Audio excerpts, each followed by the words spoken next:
Oi, gente, tudo bem? Boa segunda-feira para todo mundo. Hoje, dia 5 de maio, Happy 5 de maio.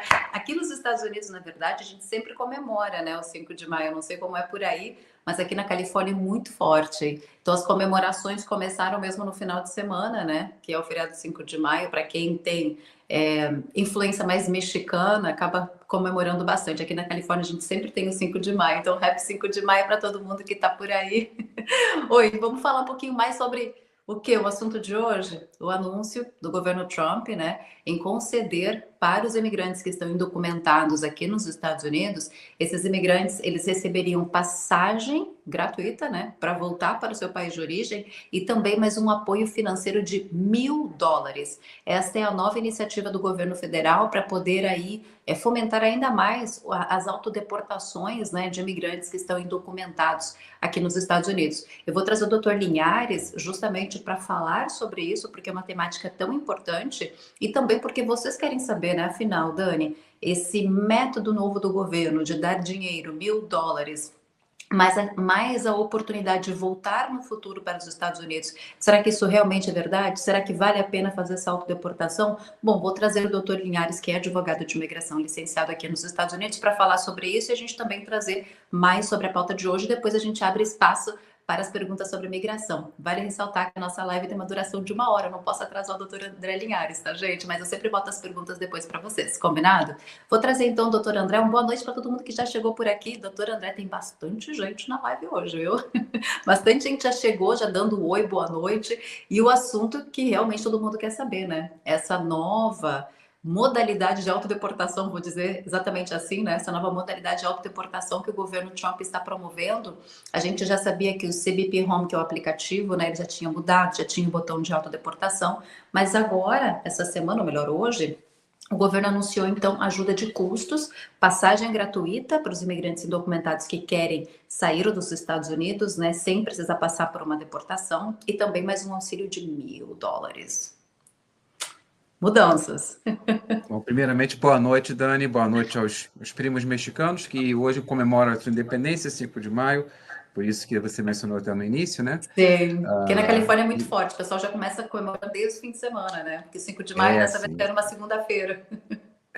Verdade, não, aqui também está um pouco bem forte. A gente vê já todos os restaurantes, tá, que tem alguma origem mexicana, até o Chipotle, para quem conhece, já faz promoções, enfim, Verdade. tá bem. É um dia muito celebrado realmente pela comunidade latina de origem mexicana. Mas vamos lá. Realmente, essa notícia é 100% verídica. Eu recebi a comprovação oficial do DHS, né? Então, realmente, isso ocorreu mesmo, tá, gente? Então, existe essa proposta de bancar a passagem e um auxílio de $1.000, levando em consideração que, segundo o que eu li da carta do DHS, né, a nota do DHS, dizendo que essas pessoas, obviamente, que entrassem nesse aplicativo, que se realmente fizessem todos os preparativos para sair dos Estados Unidos, elas também sariam um pouco da lista de serem, né, serem alvo do ICE, na verdade. Então, elas iriam um pouco para trás da fila, porque elas estariam fazendo questões, estariam montando uma situação realmente já pronta para realmente sair dos Estados Unidos, né, preparativos, digamos assim. Uhum. E, obviamente, tem muito para falar sobre isso, né, Dani? Das vantagens, desvantagens. Bom, eu vou pedir para o Vitor primeiro colocar o que o Donald Trump falou sobre isso hoje, né? Enquanto ele estava anunciando as questões envolvendo imigração, ele fez esse anúncio dessa ajuda de custos. O Vitor também trouxe o material e a gente vai colocar na tela para o pessoal também acompanhar junto. Olha só. But what we thought we'd do is a self-deport, where we're going to pay each one a certain amount of money, and we're going to get them a beautiful flight back to where they came from, and they have a period of time. And if they make it, we're going to work with them so that maybe someday, with a little work, they can come back in if they're good people, if they're the kind of people that we want in our company, industrious people that could love our country. And if they're not, they won't. But it will give them a path to becoming, to coming back into the country. If they miss that limit, they're going to be taken out of our country. And they will never get a path to come back in. And it'll be a much tougher process. And it's called self-deportation.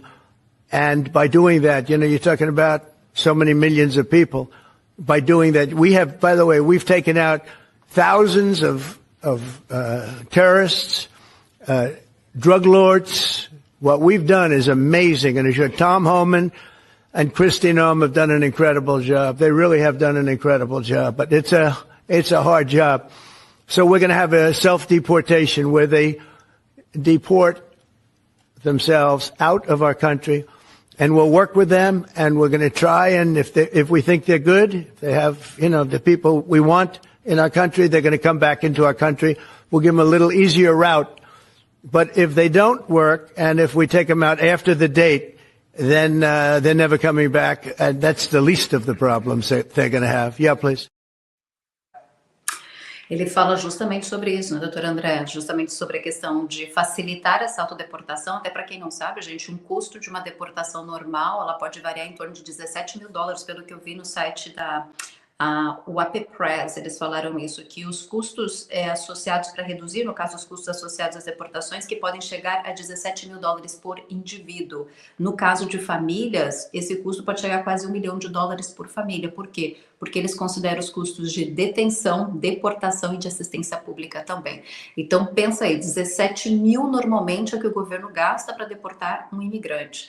Eles promovendo essa autodeportação e dando essa assistência de $1.000 mais a passagem para a pessoa retornar, ele menciona, Donald Trump menciona, a Kristi Noem, que é a secretária de Segurança Interna, também mencionou, que se eles aceitarem esta forma, trabalhar em conjunto com o governo e aceitar a autodeportação, eles vão poder voltar de uma forma muito mais facilitada no futuro.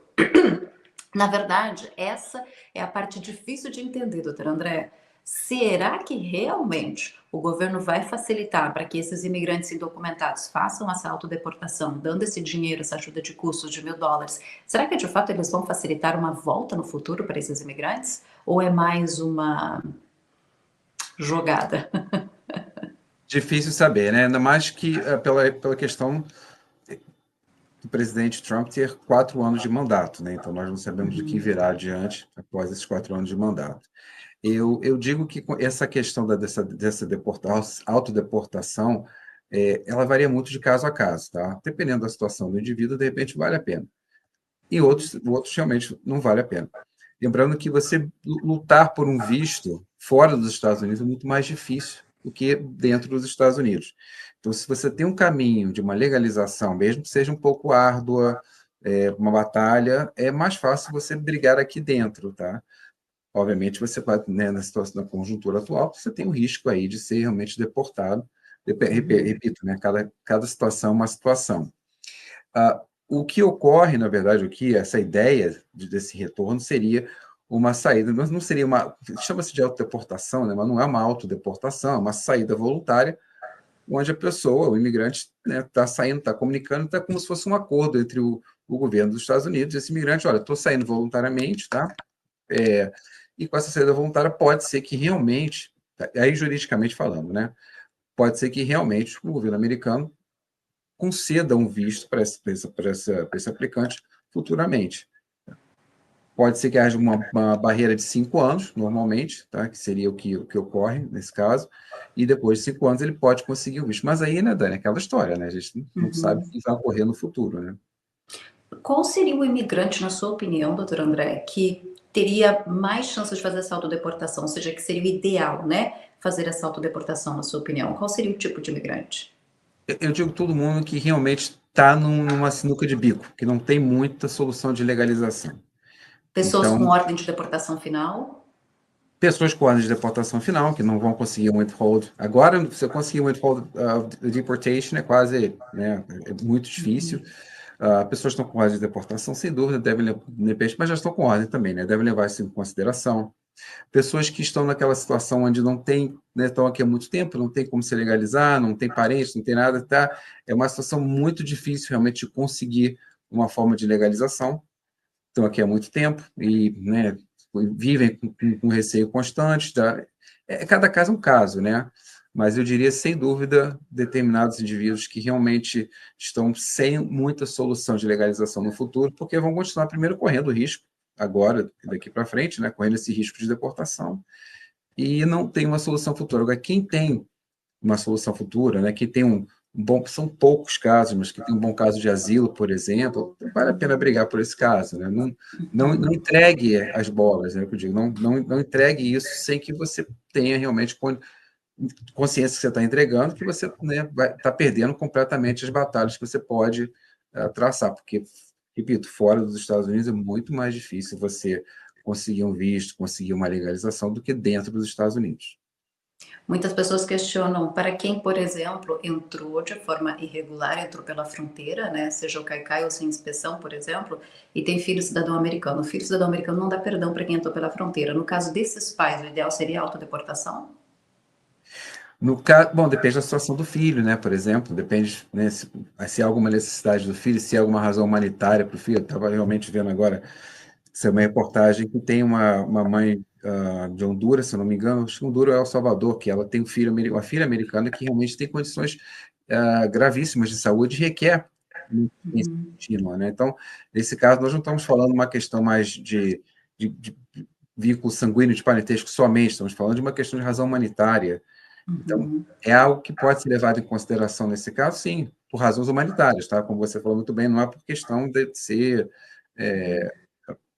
mãe de uma cidadã americana, mas é um caso que vale a pena levar em consideração. Será que no caso desse não vale a pena brigar? Eu diria que no caso dela valeria a pena ela, de repente, brigar, sem saber mais detalhes, mas talvez valesse mais, porque parece que, se eu não me engano, que eu li, por exemplo, não tem, eu tive um caso semelhante a esse, não tem remédio acho que era México, desculpa, não era Honduras, não, desculpa, era México, posso até te passar essa reportagem depois, Dani. Não tem medicamentos para ela, no que ela necessita no México, então realmente seria uma coisa muito, muito, muito complicada. Eu tava pensando, eu não sei se não é Guatemala. Depois eu dou uma olhadinha também. Eu sei que caso é esse, né? Da filha que tem câncer, né? A cidadã americana.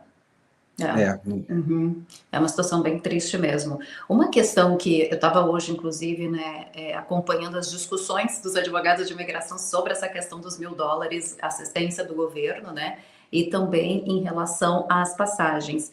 E aí muito se discutiu, né, mas afinal, para o governo poder dar $1.000, muita gente diz $1.000 não é nada, Dani, o que o governo está pensando? Se fosse 20 mil, a gente até pensava, algumas pessoas colocaram assim, se fosse 20 mil, até pensava. Agora, 1.000 não é nada. Mas, teoricamente, a pergunta que, né, que fica, que me chama a atenção especificamente é sobre o fundo desse dinheiro, né? De onde está vindo esse dinheiro que o governo vai usar justamente para poder promover essa autodeportação desses imigrantes? Porque, teoricamente, o governo não tem dinheiro para as deportações, tanto é que eles estão pedindo, né, fundos para o Congresso aprovar, justamente para poder injetar dinheiro tanto no ICE como no CBP também, assim conseguir fomentar as operações de deportação, porque eles não têm dinheiro.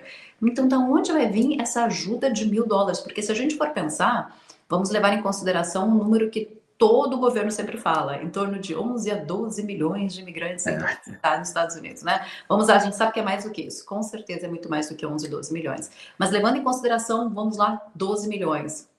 Seriam 12 milhões de dólares se eles quisessem, né, promover a autodeportação da grande maioria que está ilegal e indocumentada aqui nos Estados Unidos. E de onde viria esse dinheiro? Se teoricamente não existe nada, não existe recursos alocados justamente para promover a autodeportação de imigrantes. Iria vir da onde? E outra, se não existe dinheiro, né, para subsidiar essas autodeportações, se o governo está tirando de algum lugar, dentro de qual lei especificamente isso é legal? Por que eu falo isso? Porque como não tem dinheiro vindo de uma fonte específica, né, para promover autodeportações de imigrantes, teoricamente o governo teria que usar de outro fundo. Só que dentro do Código dos Estados Unidos não existe nada de dar dinheiro para imigrantes se autodeportarem. Não existe isso dentro do Código dos Estados Unidos. O código que mais se assemelha é o título 8 da seção 1260 ou 1250. Vitor, coloca na tela, por gentileza, mas acho que é 1260. Acho que é a seção 1260. É a que mais se aproxima disso, que é a parte onde a gente fala sobre... essa parte, é 1260 mesmo, ó. Dentro do Código dos Estados Unidos, gente, tem o título 8, e dentro do título 8 tem a seção 1260. A seção 1260 do Código dos Estados Unidos fala o seguinte: remoção de estrangeiros em perigo. O procurador-geral poderá remover dos Estados Unidos qualquer estrangeiro que se encontre em perigo ou necessite de assistência pública por causas posteriores à sua entrada, o que deseja ser removido para o seu país de origem do estrangeiro, ou para o país de onde veio, ou para o país da qual é cidadão ou súdito, ou qualquer outro país para qual deseja ir e receba as custas da verba destinada à execução deste capítulo. Qualquer estrangeiro assim removido não poderá solicitar ou receber um visto ou outra documentação para readmissão, ou solicitar admissão nos Estados Unidos, exceto com aprovação prévia do Procurador-Geral. Ou seja, doutor Linhares, ali naquela seção 260 está falando que não existe nenhum tipo de benefício imigratório se o governo paga para uma saída, né, vamos dizer assim, voluntária deste imigrante. Não existe um benefício, uma recompensa de que ele possa voltar a solicitar um visto novamente. Ô, Vitor, bota só um pouquinho de novo, bota só mais uma vez, por gentileza, na tela, só aquela última parte ali que eu preciso questionar o doutor André. Ó, ele coloca ali, ó, qualquer estrangeiro assim removido não poderá solicitar ou receber visto ou outra documentação para readmissão. Só que agora pode voltar para mim, Vitor. Só que o governo fala, né, doutor André, que neste caso especificamente, se a pessoa fazer essa autodeportação, receber esse benefício de $1.000 mais passagem, ele vai ter uma chance de voltar no futuro. Porém, no código está claro que não se vende uma ajuda do governo.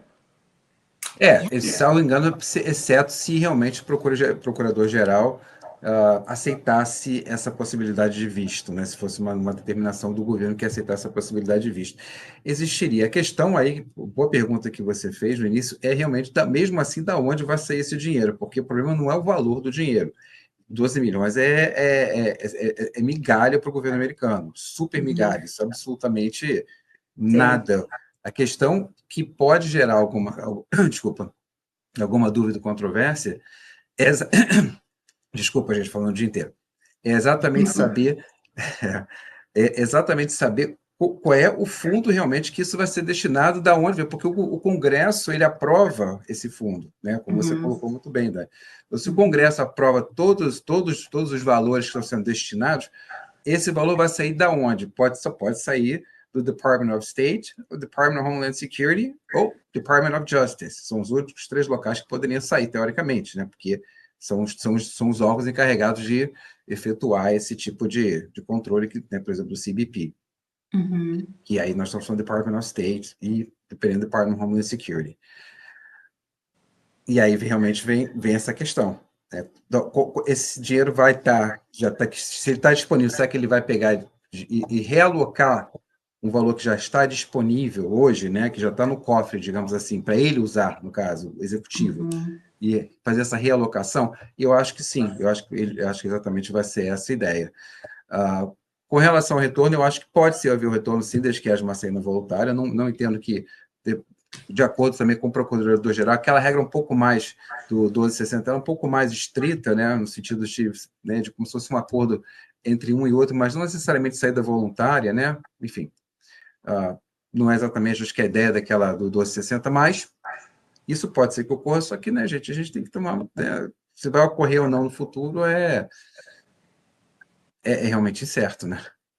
Uma das questões que me vem na cabeça agora em relação ao dinheiro especificamente, a não ser que o governo está contando já com a reconciliação orçamentária, né, que eles estão para votar, e aí nessa reconciliação orçamentária, eles estão colocando novas taxas para os imigrantes. Por exemplo, pessoas que vão pedir asilo, $1.000, pessoas que vão pedir autorização de trabalho via TPS, asilo, parole, $550 por pessoa, e a autorização de trabalho vai ter uma validade máxima de 6 meses, ou seja, a cada 6 meses, se a pessoa tiver direito à renovação, ela vai ter que pagar novamente os 550. Então, até então, processos humanitários que não geravam nenhum tipo de FII, nenhum tipo de taxa para o imigrante, a partir da reconciliação orçamentária vai ter esses $1.000, e para outras categorias também vai ter uma taxa específica. Aí sim faz sentido, porque a injeção de dinheiro só dessas taxas pode realmente, né, trazer fundos para o ICE e também para a Polícia de Fronteira para usar nessas autodeportações, já que o governo quer dar essa assistência. Alguém me corrigiu, acho que foi o Diego Frazão, obrigada pela correção, porque eu sou ótima de matemática, por isso que eu sou de humanas, Diego. O Diego botou o seguinte: 12 milhões vezes 1.000 não são 12 milhões, Dani, são 12 bilhões. Obrigada, Diego. Isso aí, bilhões, Guri. é verdade. 12 bilhões é bastante dinheiro. Eu também pensei. Mas mesmo assim, Diogo, excelente. Mesmo assim, para o governo americano, isso não é pesado. O governo americano gasta muito, muito, muito, muito, muito, bilhões, bilhões, trilhões. Isso não, acreditem, os 12 bilhões não seria o problema. Eu também acho que não haveria deportação ou saída voluntária de 12 milhões de pessoas, né, gente? Seria um número muito inferior a isso. Eu colocaria numa média, de repente, no máximo, uns 3 milhões, numa média que faria essa autodeportação. Não duvido que chegue a 12 milhões. Isso é um número que não vai ocorrer. Porém, mesmo que seja 1 bilhão, 2, 3, 4 bilhões, enfim, seja quanto o valor que seja, esse dinheiro realmente tem que ter uma fonte já aprovada pelo Congresso. O Congresso que aprova, o Congresso que aqui a gente fala que tem o power of the purse, né? Tem o poder da carteira, né? Então, ele que diz, olha, tanto para cá, tanto para lá. Então, ou já está destinado. Então, como você falou, vai ter reconciliação, que ele vai ter uma injeção de mais dinheiro, aí legal, funciona, ou eles vão ter que fazer realmente um remanejamento de fundos ali dentro dos ministérios que já estão aí com o seu orçamento, né? Muita gente está falando, mas Dani, não tem como eles não vão conseguir deportar todas as pessoas que são indocumentadas aqui nos Estados Unidos. É verdade, gente, eles não vão conseguir, não. Mas a gente consegue perceber um movimento completamente diferente neste governo do Trump. Qual é o movimento, na minha opinião? Eu não sei qual é a opinião do Dr. André, vou questionar ele depois também sobre isso, mas a gente percebe que este governo ele está utilizando de todas as ferramentas possíveis para promover o medo e fazer as pessoas se autodeportarem, até mesmo sem essa ajuda de custos. Muitos já estão saindo dos Estados Unidos sem nem ter essa ajuda de $1.000, sem nem ter ajuda de passagens, simplesmente pelo medo de ficar ilegal, indocumentado nos Estados Unidos com as novas políticas de Donald Trump. Eu não sei qual é a sua opinião sobre isso, doutor André. Concordo. Tem a pressão do medo, e a outra parte, realmente, ele está fazendo. Não tem, até aqui, gente, eu já vi aqui na Flórida, bleach do ICE. Então, quer dizer, está ocorrendo algo que não ocorria antes, e está também havendo uma coisa que é inédita, que é um remanejamento do departamento pessoal, né, de funcionários, da imigração, chama imigração meio, né, de uma forma geral, e incluindo, repito, de uma forma bem brusca, incluindo os juízes também. Então, os juízes que estavam no estágio probatório, que é parte do Departamento de Justiça, tá? Não é, mas eu chamo imigração porque são juízes de imigração. Vários juízes foram demitidos, né? A gente já sabe isso, você reportou isso até, exatamente por questões, né, do estado probatório, demitiram por questões mais ideológicas. Então, o que a administração Trump está querendo fazer não é simplesmente só uma questão imediata, eles estão querendo fazer uma modificação completa de pensamento, de ideologia dentro da imigração.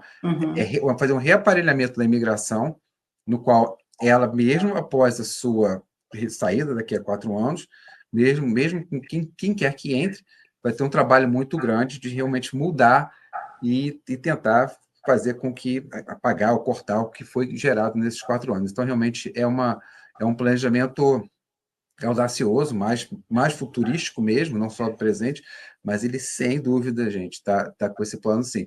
E a questão da deportação, olha, ele não vai deportar 12 milhões, mas é aquela loteria, né, gente? Você pode ser, você que está nos ouvindo, pode ser um desses que vão acabar entrando, né? Então... É só a gente olhar o histórico do que vem acontecendo agora, gente. Eu já falei isso numa live, mas acho que vale a pena a gente trazer novamente. Muitos imigrantes, inclusive brasileiros, que estavam aqui há muitos anos, mas muitos anos mesmo, e com ordem de deportação antiga já. Antiga, não era coisa de ordem de deportação de 1 ano, 6 meses, não. De anos, 10 anos, 15 anos, 20 anos com ordem de deportação, mas que nunca tinham até então recebido visita do ICE, né, ou nunca tinham sido, né, solicitados para se deportarem mesmo, porque estavam com essa deportação, mas continuavam vivendo a vida, abriam suas empresas de limpeza, de construção, entre outras, enfim. Hoje a gente consegue perceber que essas pessoas que estavam com ordem de deportação de muito tempo, mesmo não tendo antecedente criminal, tá, gente? Está falando de ordem de deportação sem antecedentes criminais. Mas essas pessoas de anos atrás que tinham essas deportações, agora essas deportações estão sendo cumpridas. Esse governo está cumprindo com essas deportações. Doutor André também pode falar mais sobre isso. Ele vai cumprir, acho que se não me engano, mais ou menos 1,5 milhão de ordens de deportação ele vai cumprir, mais ou menos, tá? Eu acho que ele vai cumprir. Ele vai cumprir todas as questões, ele vai acelerar e vai cumprir todas essas questões, esses processos que estão em andamento, ou seja, processos de asilo, do visto U, visto T. Isso é claro, né, Dani? Existe um movimento claro com relação a isso, tanto é que ele está pedindo mais fundos, mais dinheiro do Congresso exatamente para fomentar isso que ele quer fazer. Então, isso é muito óbvio, tá?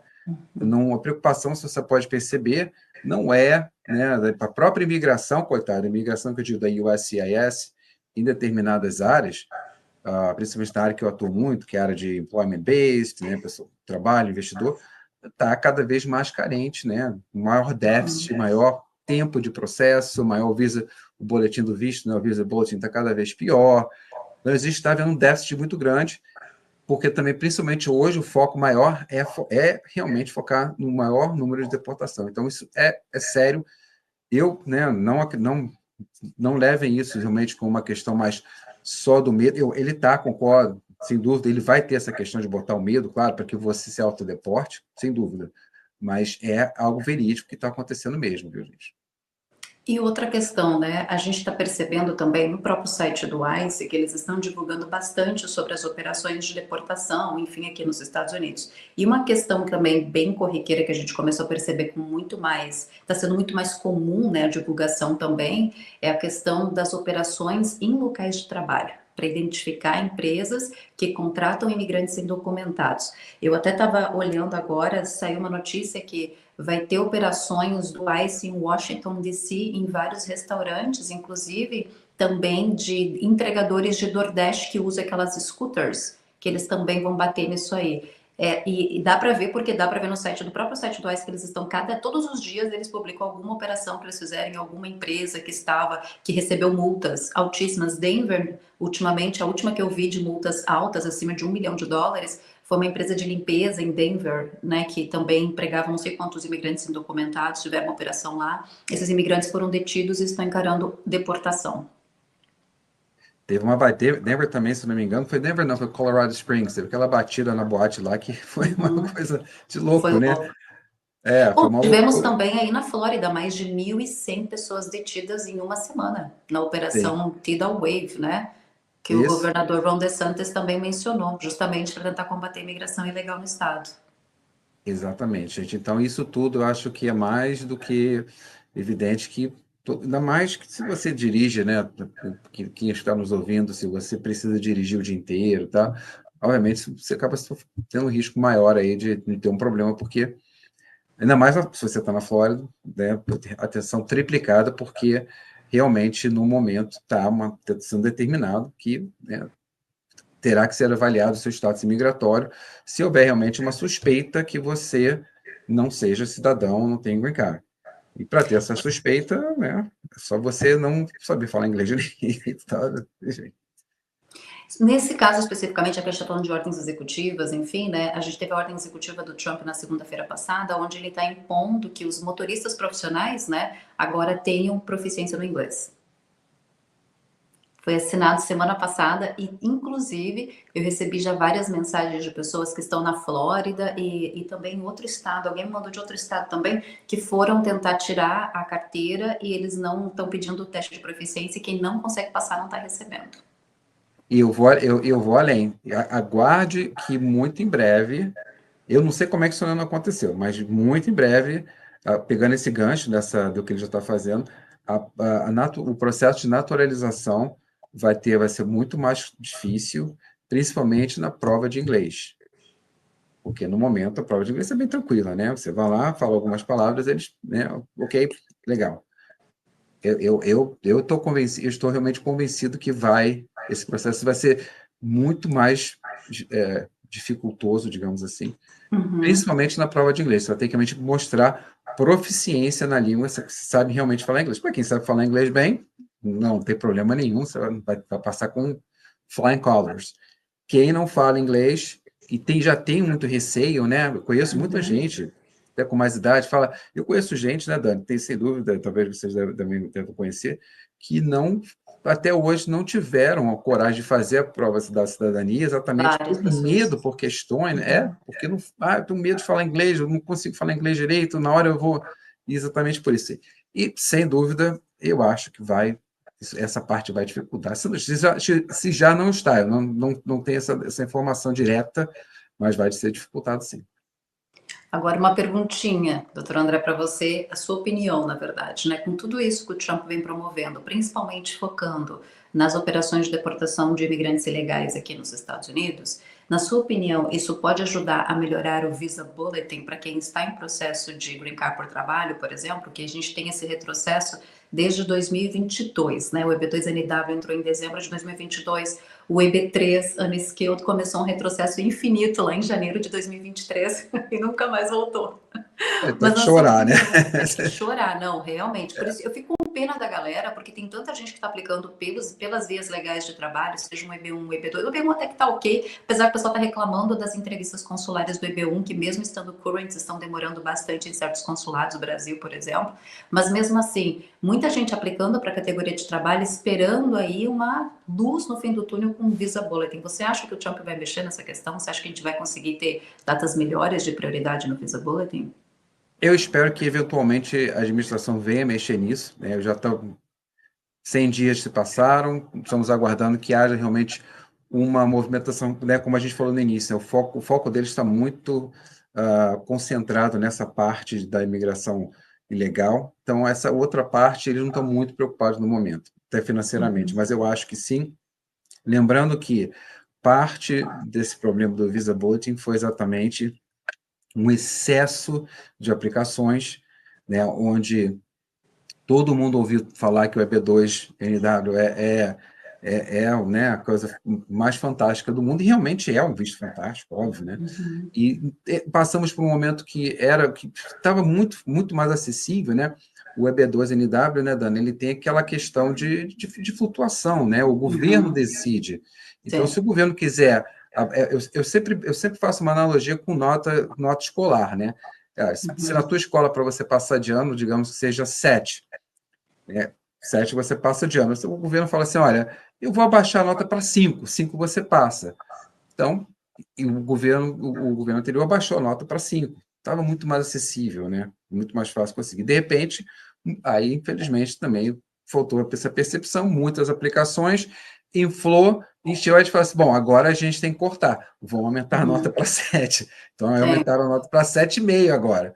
Então, Sim. aí nós estamos vendo essa situação que eventualmente, eu acho que vai se acomodar, as coisas vão melhorar, mas eu ainda acho que vai demorar um tempinho. Eu acho que quanto houver ainda muitas aplicações de EB2NW, muitas consultorias falsas iludindo as pessoas, aplicando, enquanto houver esse número ainda estiver alto, nós vamos ter problema. Quando nós começarmos a eliminar isso, começarmos a colocar realmente as pessoas que são realmente qualificadas, com os advogados licenciados fazendo processo, se a coisa se normalizar, eu acho que a gente consegue melhorar. Melhorar. Por enquanto, então, você acredita que não? Eu acredito que a gente ainda vai ter um 2025 ainda oscilando muito e batendo muito na questão imigratória ilegal ainda. Eu acredito que vai ser muito focado nisso. Eu acredito que o governo ainda vai trazer mais questões envolvendo imigração ilegal, tanto é que essa questão da reconciliação orçamentária, passando essas taxas mais pesadas para a imigração, já é um avanço do que eles estavam prometendo desde sempre, né? Que eles queriam reformular essa questão dos programas humanitários, asilos, enfim, e essa reconciliação que eles, inclusive, avançou, né? Para quem não sabe, a votação no Comitê do Judiciário aprovou, tá? O texto da reconciliação orçamentária com essas FIIs mais caras, ou melhor, com essas FIIs mais gordinhas, vamos dizer assim, né? Porque saiu de 0 para 1.000, pensa, 0 para 1.000 é muita coisa. Ela já passou, tá? No Comitê do Judiciário, agora vai também para o restante, vai para o Senado também, para a Casa Legislativa aprovar, mas tem grandes chances, viu, gente, de passar por maioria simples, viu? Eu acho que vai ser isso que vai acabar fomentando ainda mais a questão de deportações. Exatamente, mas isso é maioria simples, então não é tão precisa a maioria absoluta, está mais fácil de passar. É bem mais fácil de passar, por isso que eles estão fazendo por reconciliação orçamentária, viu?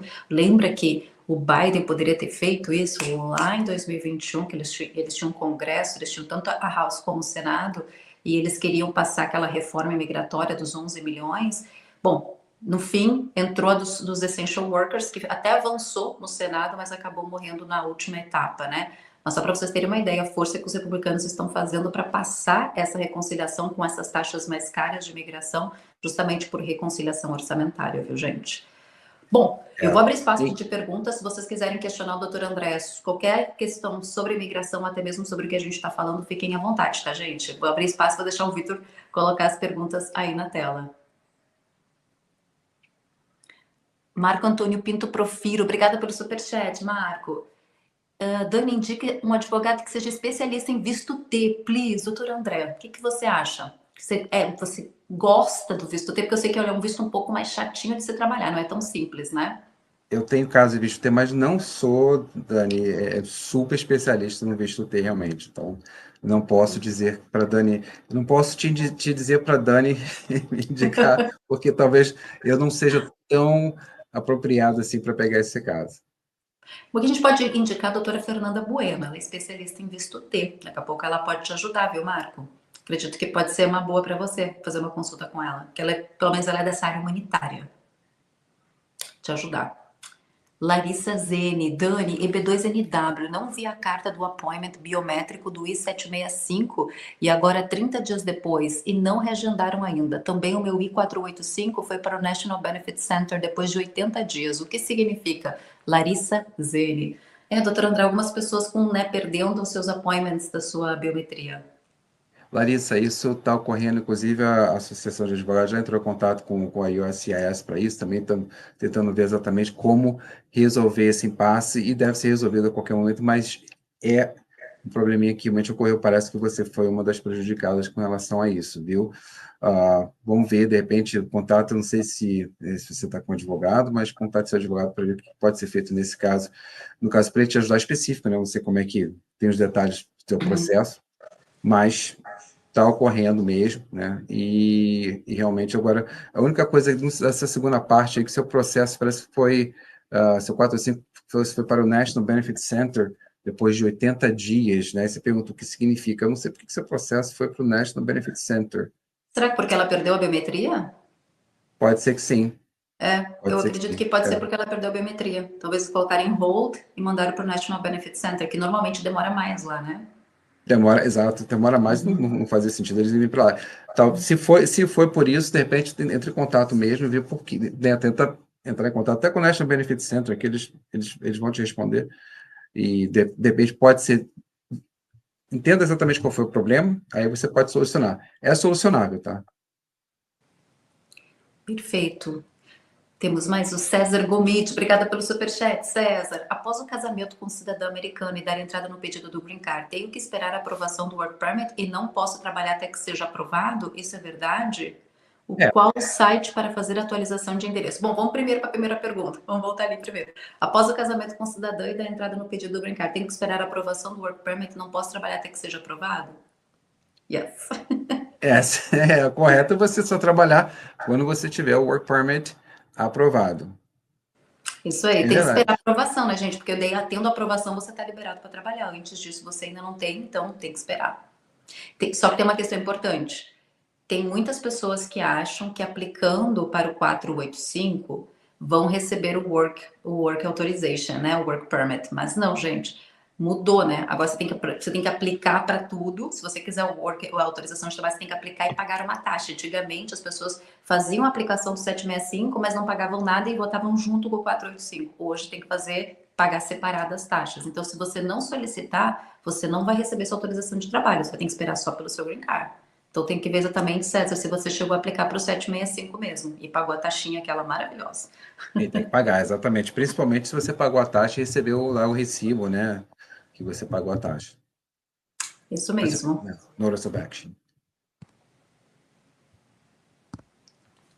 Qual site para fazer a atualização de endereço? No site da própria USCIS, viu, gente? Lá vocês podem fazer o change of address. Eu vou colocar aqui na tela para você, tá, César? Que vai direto lá. Facílimo, César. Muito fácil. Bem fácil, é. Vou botar aqui nos comentários, daí depois o Vitor coloca em destaque para vocês, tá? Vamos para a próxima. Tobias Tomásio, obrigada pelo superchat, Tobias. Casado por 4 anos, ainda não recebeu o Green Card de 10 anos. Ele divorciou sem eu saber e está com uma mulher. Poderá gerar suspeitas? Apliquei para cidadania. Tobias, eu recomendo sem dúvida que você agende uma consulta, porque é um caso um pouco mais detalhado, tá? Porque, né, destrinchando, você está casado, 4 anos, na verdade, o tempo do casamento Seria a diferença se você pegar os 10 Divorciou anos ou sem não. ele saber? Como assim divorciou sem ele saber? Isso é estranhíssimo, né? Porque o divórcio ele requer anuência, né? De ambos. Então, normalmente o divórcio não é unilateral e tá com uma mulher, ok, mas né, poderá gerar suspeitas. Ele colocou, apliquei para a cidadania. Não sei se ele aplicou ou se ele está perguntando se ele pode aplicar para a cidadania, né? Eu fiquei com essa dúvida também, se ele está falando que se ele já aplicou ou não. Bom, nesse caso, aplica. Se ele já tem 5 anos de green card, ele pode aplicar para a cidadania mesmo estando divorciado, né? Tem. Mas ele colocou casado há 4 anos, né? Então acho que não tem isso. Eu não sei se ele pegou o green card de 2 anos também. A não ser que ele já tenha aplicado para a cidadania. A gente tá tentando adivinhar a tua situação, a não ser que ele aplicou para a cidadania sem saber que o marido tinha pedido divórcio. Se ele tá com. Pode ser. Se ele tá com o green card. Tem que ver se o green card dele é definitivo ou não, primeiro, né? Acho que. Tobias, escreve aí. Se o seu green card é o green card de 10 anos. Não, ele disse, ó, ainda não recebeu o green card de 10. Então. Não. Então o green card dele é aquele green card temporário. É o de 2 anos, então ele nem pode. Não. Então, ele não. Desculpa, eu não conseguiria aqui, tá muito. Mas não. Eu tô de óculos, doutor André, porque se eu não tivesse de óculos seria um horror, né, nessa eu hora. também. Nem de óculos eu não consegui ler, então você já viu, né? Não. Então você tem. Tobias, tem que ver teu caso direitinho, Tobias. Tem solução, mas teu caso não é. A gente tem que fazer análise com. Tem que analisar toda a cronologia da situação. Cronologia é bem importante. Exato. Tobias, entre em contato com o doutor Linhares daqui a pouco para você poder entender, para ele poder entender melhor também a cronologia do teu caso e ver se de fato é mais seguro para você aplicar ou não para algo, tá? Eu acho mais correto também. Mais seguro. Larissa Zene, obrigada pelo superchat, Lari. EB2NW, o meu 485 foi do Texas Center Service para o National Benefit Center depois de 80 dias. O que significa? Gente, ela já fez essa pergunta antes, né, Vitor? A gente já tinha respondido. É porque provavelmente deve ter sido em função da biometria que ela perdeu. A gente está pensando aqui, não que possa ser isso, mas pode ser uma das razões, porque demora mais o processamento no National Benefit Center.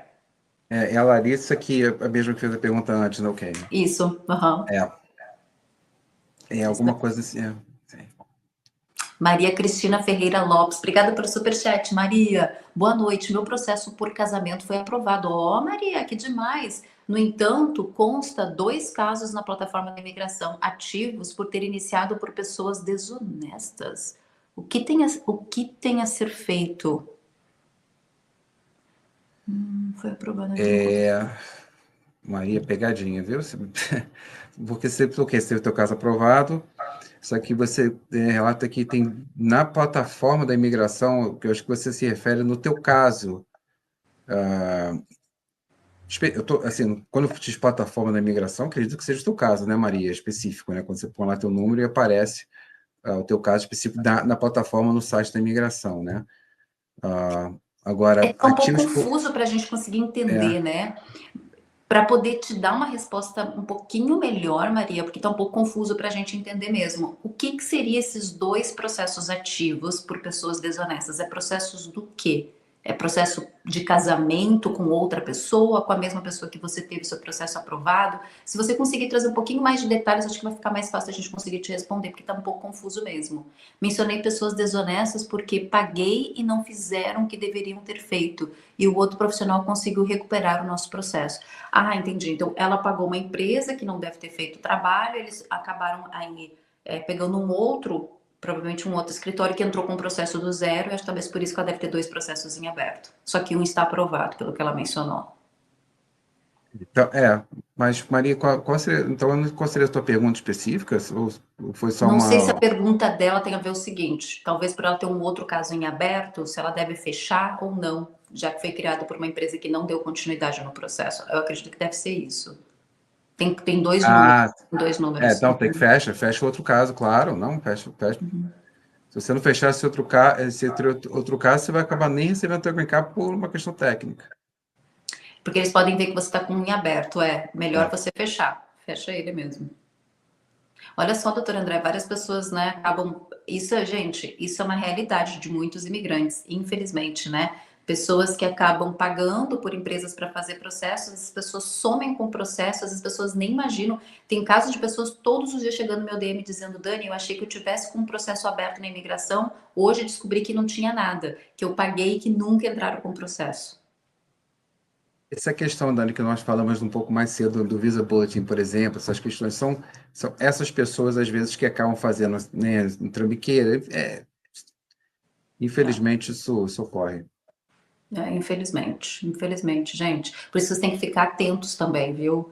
E pegar referências na internet, referências de trabalho é o melhor. Ela já recebeu de 10 anos. Provavelmente que ela já estava casada há Sim. 10 anos, né? Então,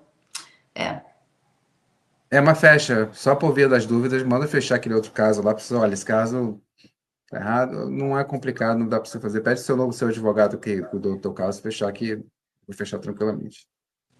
perfeito. A gente tem a perguntinha do Jefferson Pereira. Obrigada pelo superchat, Jefferson. Tem um DUI, que é dirigir sob influência de álcool. Acha que posso solicitar a cidadania por meio do casamento ou não é o momento certo? Qual a sua opinião sobre isso, doutor André? Pessoas que têm aí a possibilidade de aplicar para uma cidadania, mas está com algum problema, como por exemplo um DUI. Depende, olha, se for o DUI já seu DUI já se resolveu, teve mais algum outro problema, que passo que está isso? Também a gente tem que levar isso em consideração, né? A princípio, tá, o teu DUI não vai ser um impeditivo de você se tornar cidadão americano. Logicamente, isso vai ser analisado. Claro, que passo está isso? Você já resolveu essa questão? Já foi acertado com a corte? Ou você está com uma pendência ainda possível de, né, de um processo ainda em cima de você? Isso tudo é importante também. Então, resolva a tua questão do DUI, né? Veja, faça uma casadinha com um advogado de imigração, com um advogado, né, que trabalha com DUI, e aí, nesse sentido, você vai poder resolver. É muito importante, né? Eu acho interessante a pergunta do Jefferson, é que você trabalhe realmente em conjunto, tá? Que os dois advogados realmente se comuniquem, tenham realmente um acesso mútuo para que as coisas tramitem um pouco melhor. Eu já vi alguns casos exatamente por falta de comunicação darem problema. Então, mas se você está com o caso limpo, está tudo resolvido, pode aplicar para a cidadania. Você já tem um tempo do casamento, tá? Enfim, você já se qualifica para a cidadania. Não é, o DUI não vai te proibir de se tornar cidadão americano. Perfeito. Perfeito, Jefferson. Emanuel Bonfim, obrigada pelo superchat, Emanuel. Como funcionam as etapas do U-Visa? Já estou com Work Permit social e como está a fila atual apenas para o término do processo antes do Green Card? Em que momento a pessoa terá status válido? Tem como acompanhar com o Visa Bulletin? Bom, vamos por partes. Emanuel, muitas perguntas na pergunta só, vamos por partes.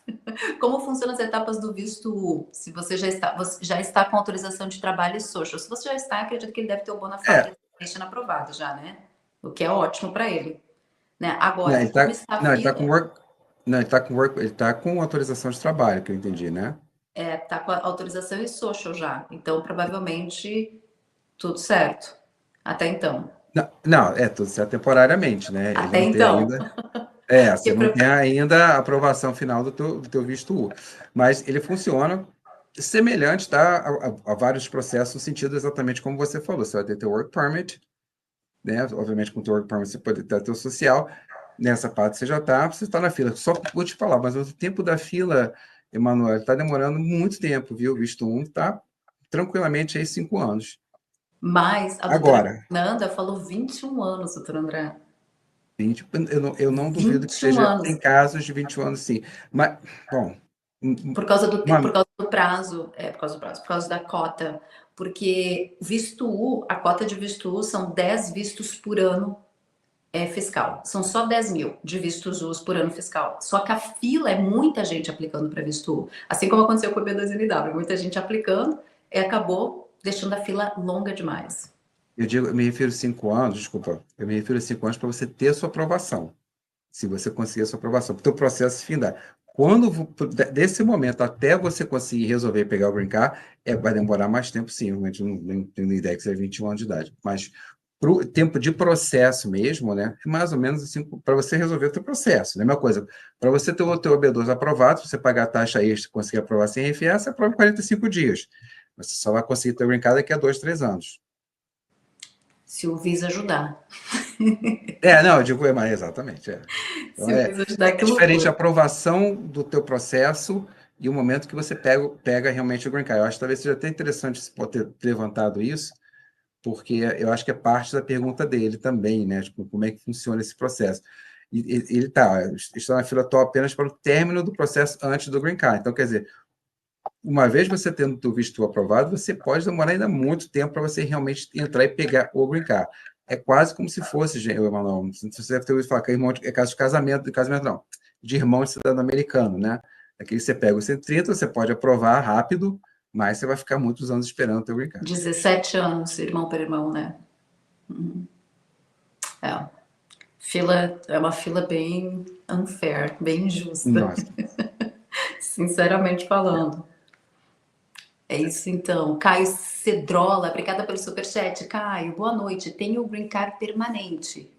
Preciso viajar por uma semana e não tenho nenhum problema com a lei. Faço meus impostos, preciso me preocupar? Não, né? Na verdade, não, Caio.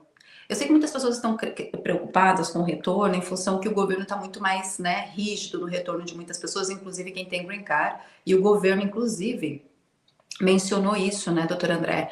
Tá fazendo vários anúncios, várias propagandas, vamos dizer assim, nas redes sociais, falando que green card e visto é um privilégio, não um direito. E eles estão usando o green card também nisso. Antigamente a gente ouvia falar muito do visto, né? Os vistos temporários são um privilégio e não um direito. Agora até o green card estão botando isso bem destacado, né? O green card é um privilégio e não um direito. Então muitos estão com receio disso, com essa abordagem do governo em relação aos green card holders, como que eles estão de fato, né, sendo rígidos ou não de quem está viajando com o green card e voltando. Caio, eu vou dar a experiência do pessoal que está sempre me acompanhando aqui nas redes sociais, no canal também, muitos sem green card, e na semana passada, nas minhas lives, várias pessoas falaram que viajaram com o seu green card tranquilamente e voltaram para os Estados Unidos sem problema nenhum.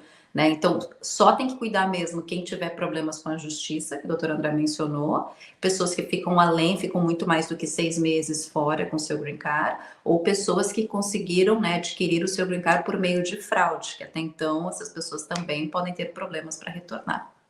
Tem mais alguma outra questão, doutor André, que você gostaria de analisar nesse caso dos green cards? Não? Exatamente, você disse tudo, Dani. Se você não tem problema nenhum com a lei, não tem nada que possa desabonar o seu green card, vai, aproveite, e você vai voltar tranquilamente. Perfeito. Tobias mandou outro superchat. Obrigada, Tobias. Só tenho a carta dizendo que meu caso está sob análise. Temos 4 anos. Ele divorciou, o juiz assinou, pois não respondi a notificação da corte. Eu já apliquei para a cidadania. Não são 3 anos? 3 anos se você é casado, né? Se a pessoa é casada com cidadão, é em 3 anos, na verdade. Agora, se tem divórcio no meio, aí já passa a ser a 5 anos. Aí que tá. Tobias, tem que ver exatamente, tem que ver um pouquinho mais de detalhe para ver exatamente se essa sua cidadania vai para frente mesmo, né? Então tem que tomar uma certa a cautela. gente tem que pensar o seguinte, a remoção de condicional do brincar por casamento, que até então levava menos tempo, hoje está levando no mínimo aí 24 meses, né, doutor André? Para remoção da condicional. Então, já tem esse prazo, tá, Tobias? A remoção da condicional, porque pelo que você disse, você não tem o seu de 10 anos. Então, você deve ter aplicado para tirar a remoção da condicional, e só esse processo de espera tá levando aí em torno de 24 meses, de acordo com o site da USCIS, tá? Eu não sei se você está dentro desse prazo ou não, desses 24 meses, mas pode levar mais ou menos por aí. A questão é que você aplicou para cidadania. Provavelmente, se eles chamarem ele, doutor André, com o divórcio já homologado, porque ele falou que o juiz assinou, ele vai ter problemas nessa cidadania aí, né? Ou se houve o divórcio durante esse prazo de espera da remoção do condicional para o incondicional também, isso pode ser que te dê um problema também, né? A gente não sabe que momento que aconteceu esse divórcio, porque como seu caso ainda não foi efetivamente resolvido, vai ser ali, de repente, feito praticamente um cálculo matemático mesmo, ver se, né, num momento específico ou não, isso seria um problema ou não. Então, isso a gente tem que ver com muita... assim, tem que pegar e fazer todo um mapa uma cronologia temporal, mesmo, né, né? do cronologia, exatamente, do seu caso, ver se está tudo ok, mas, a princípio, né, Eu vejo só uma red flag para a cidadania dele aí. Porque o processo também. condicional vai demorar mesmo, porque está demorando, especificamente. Por isso que ele não recebeu de 10 anos ainda. O problema vai ser mais a cidadania. Mas quando é que foi o divórcio dele, né? É. Mesmo assim, porque se o divórcio dele foi ele esperando esse processo ainda de 10 anos, eles podem pegar, olhar, poxa, você está divorciado agora, e aí? Não, e não Aí ele só vai ter isso. que... O que o Tobias está com medo, que ele mencionou, Tobias, eu vou usar exatamente como você colocou na sua mensagem anterior, tá? O medo dele é porque ele era casado e agora ele divorciou sem autorização dele, né? O juiz assinou, né, esse divórcio, e agora ele casou com uma mulher, o ex-marido do Tobias. É nisso que ele está com receio. Não sei se ele casou, está se relacionando, Tobias. Eu sei que você falou alguma coisa. Se o Vitor, você consegue colocar a primeira mensagem do Tobias? Ou eu estou muito errada, mas acho que ele falou isso sim. Foi bem na primeira, ele mencionou. Vê se o Vitor consegue localizar pra gente, porque eu posso estar louca, mas eu lembro de ter lido isso, o doutor André, que ele disse, agora ele entendi. tá com uma mulher. Isso pode ser um problema? Ó, ali, ó. Casado por 4 anos, ainda não recebeu o green card de 10 anos, ele divorciou É, sem saber, ele agora está com uma mulher. Pode gerar ele, suspeitas? Uhum. pode ser. Uhum. Pode gerar suspeita, sim. Ainda mais... Então, ele divorciou sem você saber e ele está com uma mulher. Então, pode gerar suspeita, sim. Isso aí pode ser um caso, talvez, característico de fraude. Como Cuidado se com a sua cidadania, proteger? viu? Não, agora eu fiquei pensando, doutor André, como se proteger de uma situação onde. Porque realmente, nessa situação, se agora a pessoa está se envolvendo com uma mulher, eles podem pensar que foi um casamento armado dele, né, do Tobias, né? Como se proteger neste caso? Talvez provas, mensagens diárias com o atual, com o cônjuge, né, porque estavam casados, para demonstrar que existia uma relação realmente real. Talvez isso possa ajudar ele no processo de cidadania, se caso a imigração, né, desconfiar que pode ter sido uma fraude. Mensagens, documentos, testemunhas, tudo isso pode ser que você realmente consiga justificar, mas talvez seja o caso. E a questão da cidadania, não sei se vai ser. Como você não recebeu o definitivo ainda, né? Pelo que eu entendi, né? Não, Então tá em você processo isso. então você só não vai conseguir a tua cidadania de qualquer forma até que você tenha o teu definitivo, né? Porque você ainda está pendendo uma aprovação de um que foi temporário, que é mesmo com o tempo. Então, eu não sei, Tobias, tem que ver realmente direitinho, ver se vale a pena você ter essa aplicação para a cidadania aí, viu? Se não pode, depende, depois te dá um problema maior aí. Perfeito. Jana Rutes, obrigada pelo superchat. Jana, eu estava sem status, casei em setembro, apliquei em fevereiro, receber o meu I-130 em 3 de março. Quando cheguei a minha biometria para tirar minha drive license? Quando cheguei a minha biometria... Deixa eu ver se eu entendi, peraí. Eu estava sem status, casei em setembro, apliquei em fevereiro, receber o meu I-130 em 3 de março. Quando cheguei a minha biometria para tirar minha drive license na Flórida? Não sei se eu entendi tua pergunta, Jana, mas eu não sei se você quer saber se você já pode aplicar para tua drive license na Flórida tendo o teu I-130, é isso? A questão é que ele não está aprovado, ele só foi recebido, né, em março. Eu acredito que na Flórida tem uma restrição bem complicada para vocês conseguirem tirar a drive license se você não consegue comprovar status legal, né? Então, Eles não estão aceitando só com.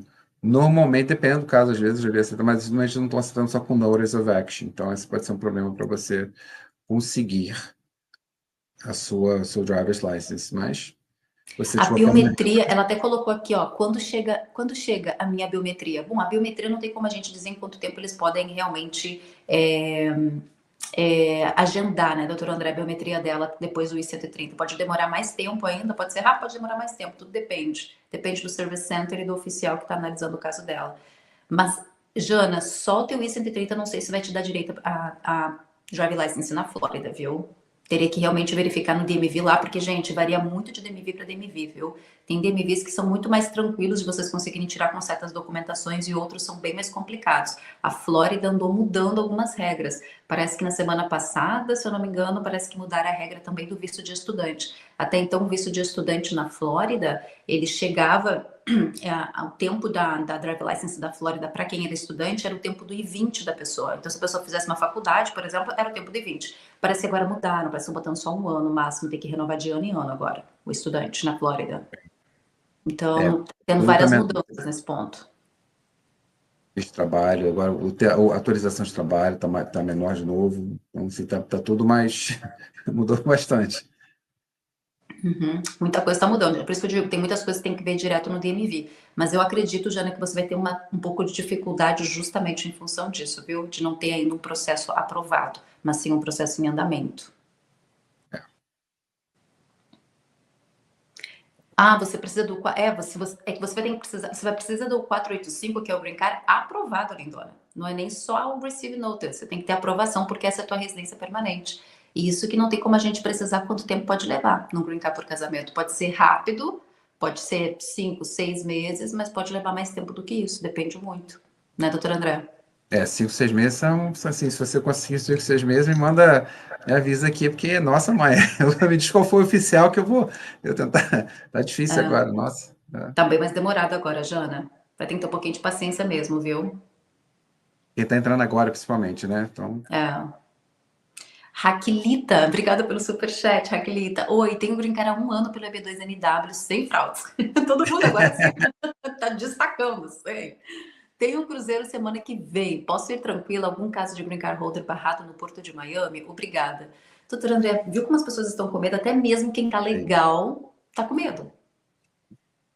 Pode, tranquila, assim, eu já vi eu também tenho um caso, esse caso de pessoas que foram barradas exatamente do Porto de Miami mesmo. Não quero te deixar tensa, viu, Raquel? Raquel, né, o nome dela? Acredito que deve ser Raquel, Raquelita, deve ser Raquel. E não quero te deixar, mas assim, se você tá ok, se você realmente entrou com um B2NW tranquilamente, o que, né, se você, não sei quem fez o teu B2NW, eu vou torcer muito para ter sido um advogado licenciado. O que eu já vi acontecer é que algumas consultorias, essas consultorias aí milagrosas, tiveram vários processos que foram reabertos e negados, tá? Então, essas consultorias aí né, então se você fez com essas consultorias milagrosas aí, mesmo assim, eu acho que a princípio você está tudo ok, não vejo, aproveita, vai, né? Vai tranquila, eu não vejo muito porque seria problema nenhum. Se não tem fraude, já é alguma coisa, Raquel. Já ficaria tranquila nesse ponto. Até porque é uma viagem curta, né? Se Deus quiser. Engraçado, ela falou sem fraude. Sem fraudes. Yasmin Araújo, obrigada pelo superchat. Yasmin, em caso de deportação, temos acesso ao dinheiro do banco e aos bens ou é confiscado? Bom, gente, em caso de deportação, teoricamente, você sai, né? Se a pessoa for deportada, pega pela imigração, muitas vezes ela sai com a roupa do corpo, ela não tem nem direito a pegar nada. Então, ela tem que contar com a ajuda de familiares ou amigos, por exemplo, com questão de dinheiro, para transferir dinheiro para ela. Mas o dinheiro é de vocês, teoricamente. Para o governo confiscar, a não ser que seja fruto de lavagem de dinheiro, né? Tá sendo investigado por lavagem de dinheiro, por crime, por qualquer outro tipo de crime, sonegação, só se for nessas questões. Caso contrário, coloca alguém responsável que possa te ajudar nessa questão para, se caso você for deportada, ter bens seus que possam ser, né, aí administrados por uma outra pessoa, talvez seja a melhor opção, né, doutor André? Com certeza, tem esse contingente já planejado, que alguém possa acessar seus bens, ter acesso, né, a vender os seus bens, enfim, alguma coisa nesse sentido, mas confiscado não. Tem pessoas que deixam alguém responsável para administrar aqui imóveis, empresas também, né, em casos de deportação. Alguém de Exato. confiança. É difícil a gente achar alguém de confiança, né? Para deixar bens, imóveis, empresas, enfim. É complicado. Imagina, pois e ainda mais você estando, né, sendo deportado, imagina, a tensão fica muito maior, né, que realmente você não tem controle nenhum dos seus bens, né, você tem que confiar 100% nessa pessoa. É verdade. Enfim, mas é uma opção, é uma opção. Maria Cristina Ferreira Lopes também mandou superchat. Obrigada, Maria. Quanto tempo após a solicitação do FOIA obtenho o documento? Menina, a última vez que a gente fez o FOIA foi para uma pessoa que tinha sido feita a deportação voluntária, na verdade. Demorou uns 3 meses para eles nos darem a resposta. Eu achei que foi 3 muito meses? demorado. Uhum. Não, a gente está pegando FOIA aqui, uma semana a gente consegue. Né? Esse específico, a pessoa está em Portugal, esse específico demorou 3 meses para a agência liberar. Se tem alguma coisa... Porque teve deportação voluntária, a pessoa foi pega pelo ICE em solo americano, fez a saída voluntária acompanhada com oficial, enfim. Aí teve lá todo o interrogatório da pessoa, enfim. Então, eles demoraram um pouquinho mais para liberar. 3 meses, né? Sim. Pastor Afrânio Silva, obrigada pelo superchat. Pastor, nos Estados Unidos, 23 anos, entrada pelo México, algumas pessoas disseram para aplicar para o visto T. Humilhado por ser imigrante, patrão não pagou 4 mil e disse que iria chamar a imigração. Isso qualifica? Bom, gente, a questão não é só isso que qualifica, tem que ter, né, elementos, uns elementos um pouquinho mais fortes, né, doutor André? O problema é você comprovar isso também, né? Isso que às vezes acaba sendo um grande dilema, né? Porque, a princípio, é uma solução, é uma defesa para você realmente entrar com esse processo. Porém, se ficou uma questão de disse que me disse... Humilhado por ser imigrante, teve humilhações, teve pessoas, por exemplo, eu tive casos de pessoas que chegaram no meu Instagram, no meu pessoal, que foram extorquidos por chefes. Isso é bom. Bom, bom no bom sentido do visto, né, para você ter realmente um bom processo. E agora, o difícil é que a gente sempre percebe a comprovação, viu? Porque a gente fala assim, pô, foi humilhante, me fez isso, fez aquilo, mas quando você não consegue... como é que você tem como comprovar? Poxa, eu não tenho. Aí você acaba ficando numa situação sem... Mais complicado, né? Pastor, eu acho que vale a consulta direta, até para analisar melhor todos os casos, porque tem muitos detalhes que precisam ser, né, questionados também para ver a viabilidade do visto T para você. Acho que vale, viu? Consultar. Você tem que ter muito calma, tem que ter realmente uma boa conversa. Não dá para... Sim. Até porque visto T, gente, é algo bem específico mesmo, que precisa de perguntas chaves aí, que talvez vocês não vão querer se expor aqui na live. Né? Com certeza. O Kian, obrigada pelo superchat. Kian, correção, visto bona fide de 2 a 5 anos, aprovação vai em quem aplicou de 2016 após aprovação 3 anos com visto U. Você pode aplicar para o Green Card, welcome. Kian, peraí, deixa eu ver. Correção, visto U bona fide de 2 a 5 anos, mas isso no caso para determinação do bona fide, né? De 2 a 5 anos é a determinação. Para quem aplicou de 2016 após aprovação 3 anos com visto U, você pode aplicar para o Green Card. Depois de 3 anos de visto, você pode aplicar para o Green Card, mas não é nem essa questão que a gente estava mencionando, era o tempo de espera mesmo. O tempo de espera que a doutora Fernanda falou que estão 21 anos, gente. 21 anos. Ela vai estar aqui na quarta-feira, se vocês quiserem. Quarta-feira a doutora Fernanda vai estar aqui também. A gente pode questionar ela mais sobre o tempo do visto e ela pode passar para vocês as timelines certinhas. Tanto para o bona fide, tanto, mais tanto aqui, e depois essa espera longa, porque realmente são só 10 mil por ano fiscal. É pouco visto pela demanda que tem. Mas a gente pode abordar isso na quarta-feira também, mais sobre os prazos, se vocês quiserem.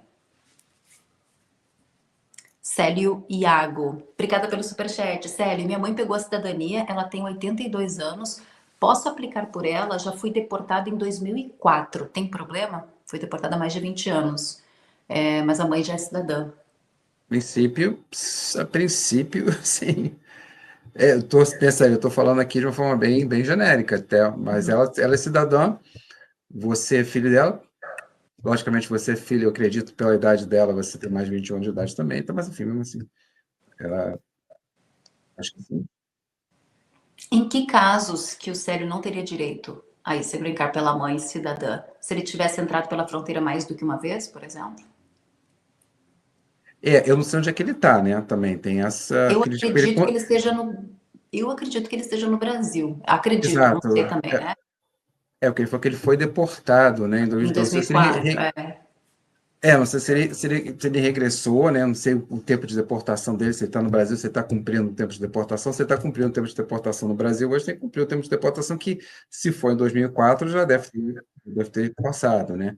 Por isso que eu falei, a princípio, eu acho que sim, né? Agora, eu não sei detalhes do caso dele para ver se realmente ele tem essa condição ou não. Teria que avaliar. Beleza.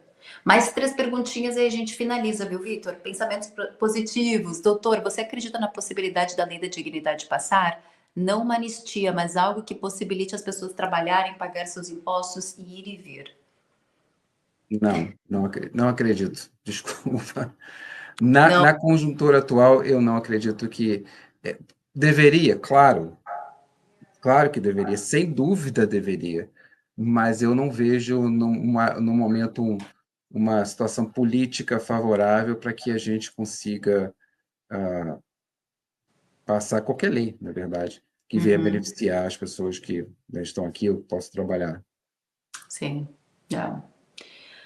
Gente, vamos ter que esperar, né? Eu acho que tudo que fala sobre reforma é questão de espera, porque toda vez que a gente fala de possibilidades, que nem a Lei da Dignidade, por exemplo, que é da Maria Elvira Salazar, sempre que a gente fala em possibilidades, todo mundo fica nessa expectativa. Mas lembre que precisa passar via Congresso, e o problema maior é conseguir passar, né? Ter aí uma votação bipartidária no Congresso para uma questão tão sensível como a imigração. Mas a gente fica na expectativa, porque na minha opinião, essa Lei da Dignidade da Maria Elvira Salazar é uma das melhores. Agora, não sei se ela vai manter o mesmo texto de 2023, se ela vai mudar alguma coisa, enfim, a gente não sabe ainda, mas para mim ainda continua sendo uma das melhores reformas, viu? Se realmente tivesse uma proposta de reforma, essa seria a melhor, a da Maria Elvira. Não teve nem muito tracking dentro, porque ela está enfrentando agora do próprio Partido Republicano o Partido Republicano não está muito favorável a isso. Então, ela está uma voz... Acho que ela nem está mais falando sobre isso, porque ela está uma voz pouco solitária. Então, eu não acredito que ela... Nesse sentido, tá? Especificamente. Não acredito que ela vai conseguir implementar isso com que ela consiga trazer o partido, né, para apoiar. Né? Não vejo essa possibilidade. Infelizmente, não. Vieira, boa noite. Pedido de green card por casamento que não foi online. Pode ser juntadas novas evidências online? Juntar mais evidências espontaneamente sem pedido da USCIS pode atrasar a decisão final de um caso? Vieira. Olha, juntar essas evidências online, se você está em processo de casamento, não vejo essa possibilidade, não. Sem pedido do INSS pode atrasar a decisão. Bom, se você mandar mais documentos, não sei como é que isso vai ser juntado ao teu processo também. Na verdade, como agora as entrevistas voltaram a ser obrigatórias, se você tiver mais alguma prova, talvez seja interessante você levar na sua entrevista. Então, junta todas as provas e leva na entrevista. Se caso você não tem alguma coisa a mais que você possa juntar, talvez seja interessante levar no momento adequado, porque lá você pode levar provas durante a entrevista também, que é mais interessante.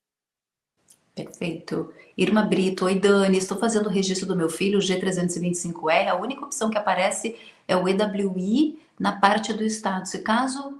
No caso, eu preciso preencher com F2. O que eu faço? Deixo em branco? Deixo em branco. Se não tem a opção, deixo em branco. Né? Ou você escreve não aplicável, né? Eu acho, não sei se tem essa opção. É isso aí, Irma. O none, Não, porque geralmente pedem para você, não é? Acho que pede. Não deixar em branco, né? É isso? Feito, gente. Para quem quiser também conversar com o Dr. André, vale ressaltar que ele também faz atendimento. Se você daqui a pouco tem uma situação bem mais complicada que você não quer se expor também aqui na internet, porque a gente sabe que é complicado às vezes expor detalhes das suas vidas imigratórias aqui, né? Então é bom às vezes conversar mesmo com o advogado no particular. Se vocês quiserem entrar em contato com o Dr. André, ele faz consultas também. É só entrar através do contato da equipe dele no WhatsApp, tá? Aqui a gente tem o QR Code dele também, então para quem quiser só entrar em contato com a equipe, você pode agendar diretamente com ele ou tirar dúvidas também direto com a equipe no WhatsApp, né, doutor André? E o doutor André, todos os processos também, conforme ele falou, ele não faz muitos processos humanitários, é mais processos via trabalho, mas ele também consegue dar qualquer orientação, conselho legal para vocês também em todas as áreas imigratórias, tá? E família. Família a gente faz bastante também. Visto T, acho que a pergunta foi do visto T, realmente. Eu não sou a pessoa mais experiente E tá certo, porque realmente tem que ter uma experiência, expertise, porque é um visto bem específico também, né? Exato. E a pessoa tem que ter ciente dos riscos também. Acho que isso é bem importante. Mas aí, nesse caso, a gente pode sim ajudar também. Quarta-feira a gente tem reunião, a gente tem live aqui no canal falando sobre questões humanitárias, então daqui a pouco, para quem quiser também tirar mais dúvidas sobre isso. Mas quem quiser conversar com o Dr. André, por favor, entre em contato com a equipe dele, tanto no WhatsApp ou através também do Instagram. O Instagram é o Linhares Law, @LinharesLaw. Para quem quiser também chamar por lá, pode chamar também por lá a equipe do Dr. André. Dr. André, é sempre ótimo ter você aqui no canal, ainda mais em assuntos polêmicos, né? Como essa questão do auxílio para autodeportação, que a gente não sabe de fato até que ponto isso vai ser uma boa ou não, né? Mas lembrando, gente, para quem está aí pensando, será que eu faço essa autodeportação ou não? Antes de tomar qualquer decisão, conversa com um advogado de imigração. Né? Não tome essa decisão de cabeça, não, beleza, vou lá, vou pegar esses 1.000, vou pegar a passagem, não. Conversa com o advogado, que nem a doutora André falou. Se você daqui a pouco tem um caso que vale a pena brigar, talvez não seja o ideal você fazer autodeportação, não. Então, Consequências vale também de você conversar. fazer, né? Tem que se consultar. Tem várias consequências de imigração, enfim, tem várias coisas que vale a pena você realmente se consultar. Isso aí. Consultem para vocês conseguirem, né, ter uma noção melhor antes de tomar qualquer decisão como essa. O Vidigal Nerd, Dani, qual a garantia que a pessoa irá receber realmente esses 1.000 e de que forma irá receber? Garantia? O governo não deu nenhuma, né? Ele disse que ia dar. Agora, qual é a garantia? Boa pergunta. Não sabemos. Não sabemos. Porque eles falaram que eles só iam dar esse dinheiro quando de fato estivesse confirmada a saída deste migrante. Exato. Então, tem que sair para receber, mas e aí? Boa pergunta, né, Vidigal? Acho que essa pergunta a gente tem que deixar para o Trump na próxima coletiva, para ver o que ele vai responder. Vamos ver se Ai. Então tá, gente, muito obrigada, viu, por mais uma live, pelas perguntas maravilhosas de vocês. Fiquem ligadinhos que vamos ter mais imigração essa semana aqui no canal. Muito obrigada pelo seu like, para quem deixou o like, muito obrigada de coração. Quem não deixou o like, deixa aí para ajudar a Dani também. Muito obrigada também pelo seu like. E, doutor André, é sempre um prazer ter você aqui no canal, viu? Ficamos Obrigado, já Dani. na expectativa da próxima live. Claro. E de Vamos sim. preferência com Obrigado, notícias Dani. boas, talvez, na próxima, né? Olha, estamos, né? A gente sempre só traz bomba, né, Dani? Mas, enfim. Ultimamente só tem isso. Eu quero poder dizer, o Visa Bulletin andou, agora a gente voltou a ser tudo current de novo em todas as categorias de green card. Mas eu não sei, né? Pergunta sobre isso, né? Mas tá difícil. Ou aumentar os green cards também por trabalho, em vez de 140.000, dobrar lá para 300.000, para poder agilizar também. Essas notícias eu gostaria de dar. Poderia ter nessa reconciliação orçamentária aí, já que eles querem né, aumentar essas taxas todas. Podem aumentar as taxas que sejam, enfim, se acredita que isso vai ajudar de alguma forma a acelerar os processos legais, beleza, né? Acho que todo mundo aceita. Mas poderia também ter nessa reconciliação aí, talvez um número maior de green cards por trabalho, né? Tira os green cards loterias que não servem para nada, joga para employment based. Pois enfim, poderia. Mas tamo aí, né, gente? Se tiver alguma notícia interessante nesse ponto, a gente pode deixar que a gente vai trazer na próxima live para vocês. A gente tá sempre de olho em tudo que tá acontecendo. Obrigada, viu, gente? Mais uma vez, muito obrigada pelo carinho, pela audiência, pela paciência. E a gente se vê em mais uma live aqui no canal. Um beijo grande, se cuidem, boa noite. Até a próxima. Tchau.